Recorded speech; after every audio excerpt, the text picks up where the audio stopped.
Hello everybody. Hello everybody. Today we celebrate our 50 and more followers. Thank you very much. We started with the channel 2 weeks ago, and we have 52,000 people. 52,000, 52. But everybody start one day, and we are very happy. We have more and more every day, and this is for us very funny, and I hope it's funny too for you with our videos, and we want to share our life with you, and in next time coming more videos for you, and wish you much fun. And for me, thank you very much too, because we normal life, but we want to keep story and want to share for people know us. And we hope you follow and funny and happiness with us too. Thank you very much. And now of Thai. Yeah.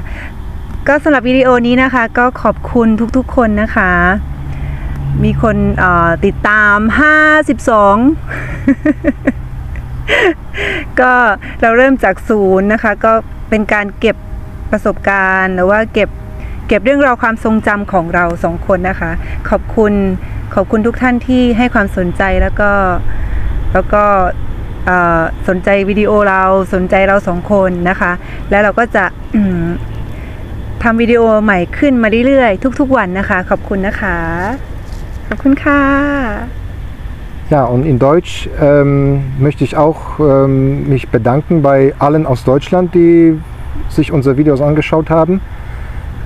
Es macht Spaß, das ist für uns auch so schön, wenn wir so ein Feedback bekommen von euch, wie euch die Videos gefallen haben, und wir werden für euch ein bisschen reisen und werden noch ein paar Videos dazukommen, und ja, es macht einfach Spaß, und wir hoffen, dass wir uns wiedersehen und die Videos für euch weiterhin machen können.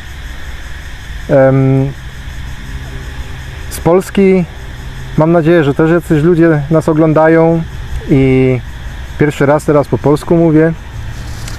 Jeśli ktoś widział już jakieś wideo od nas, to polecam następne kolejne filmy, które nakręcimy dla Was. Zrobię też osobny odcinek, gdzie trochę opowiem o sobie, jak tutaj w ogóle się znalazłem w Tajlandii. Mam nadzieję, że kogoś to zainteresuje i posłuchacie i obejrzycie i zostaniecie z nami wspólnie jeszcze przez następne miesiące, jak będziecie mieli ochotę. Żegnamy się, dziękujemy jeszcze raz za 50 kilka nowych fanów, którzy się z nami zaprzyjaźnili na YouTubie, i polecamy następne wideo. And why? Do zobaczenia. Oh, sorry. And why is name New Thailand Part? Explain a little bit. Second minute. New Part in Thailand to jest nazwa naszego kanału z tego względu, że w moim wypadku powstało całkowicie coś nowego w życiu i to się wszystko zmieniło, ale to zrobię odcinek, w którym tam troszeczkę więcej opowiem, gdzie kiedy wyjechałem w ogóle z Polski, dlaczego wyjechałem z Polski. Mieszkałem 33 lata w Niemczech i teraz ponownie wyjechałem do innego kraju, troszkę dalej, ale to tak jak mówię, z tym będą, te wiadomości jeszcze przekażę innym razem. Okay. And can meet we again in next video. Exactly. See you in next video, and thank you very much for 50 and more. Thank you very much too. Bye bye.